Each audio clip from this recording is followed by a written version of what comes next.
আসসালামু আলাইকুম প্রিয় বন্ধুরা, আজ এই যে মাঠটি দেখছো, এই সামনের এটা হচ্ছে বাংলাদেশের গ্রামের মাঠ। ওই যে মোটর দেখা যাচ্ছে ওটা বাংলাদেশেরই মোটর। বাংলাদেশের মোটর এই জায়গায় 7-8টা মতো আছে। আর এই পাশে যে দেখছো এটা হচ্ছে ভারতের সীমান্ত, ওইটা হচ্ছে ভারতের ক্যাম্প। দেখো এই ভারতের এই ক্যাম্পে অন্তত 1.5 থেকে 200 মতো সীমান্তরক্ষী আছে মানুষে ধারণা করে। তবে যে বিল্ডিং দেখা যায় তাতে করে 150-200 বেশি সীমান্তরক্ষী থাকার কথা, কিন্তু এর বেশি কাছে আর যাওয়া যাবে না। গেলে ওরা আমাদের গুলি করতে পারে,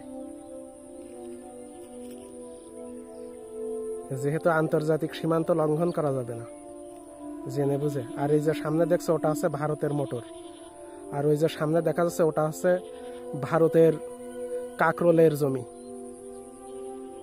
তবে ভারতের চাষিরা এখন মনে হয় নেই ওখানে, যদি থাকতো দেখাতাম, এখন চলে গিয়েছে ওরা।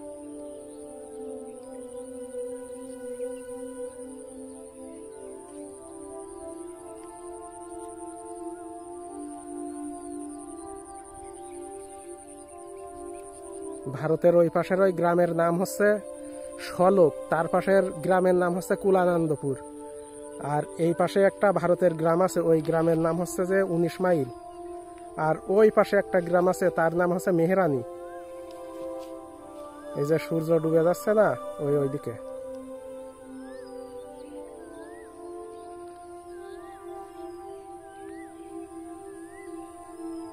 আর ওই দেখা যাচ্ছে ওটা হচ্ছে ভারতের তার কাটা। আর ওই যে লাইট পোস্ট, ওখানে রাত্রিতে আলো জ্বলে সন্ধ্যার সময় থেকে, সন্ধ্যার আগেই লাইট জ্বালিয়ে দেয়। ওই তো ওই জায়গা থেকে 1জন 2জন 3জন সীমান্তরক্ষী আমাদের ফলো করছে। ওই তো দেখা যাচ্ছে, হয়তো ক্যামেরায় ধরছে না প্রিয় বন্ধুরা, তবে আমরা দেখতে পাচ্ছি,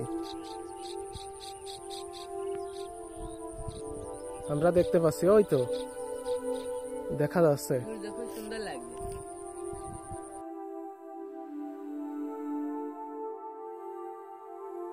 মানে সব বিএসএফ না, কিছু কিছু বিএসএফ, অত্যন্ত হিংস্র ওরা।